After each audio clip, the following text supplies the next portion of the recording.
Газлайтингът е форма на психологическа манипулация, при която човек или група хора карат жертвата да се съмнява в собствените си възприятия, спомени и здрав разум.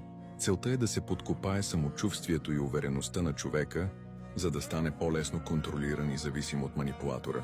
Примери за газлайтинг. Отричане на очевидното. Това никога не се е случвало, въпреки че жертвата има доказателства. Промяна на фактите. Ти си прекалено чувствителен, чувствителна. Просто си въобразяваш. Представяне на лъжи като истина.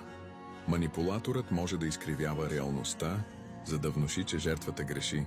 Създаване на зависимост. Постепенно жертвата започва да разчита на манипулатора, защото се съмнява в себе си. Как да разпознаеш газлайтинга? Често се чувстваш объркана и се съмняваш в собствената си памет. Постоянно се извиняваш, дори когато не си направила нищо грешно. Чувстваш се несигурена и зависима от другия човек за правилното възприятие на реалността. Как да се защитиш? Довери се на инстинктите си. Ако нещо не се чувства правилно, вероятно има причина за това. Води си записки, записвай събития и разговори, за да не ти променят спомените. Постави ясни граници. Не позволявай на някого да омаловажава чувствата и преживяванията ти.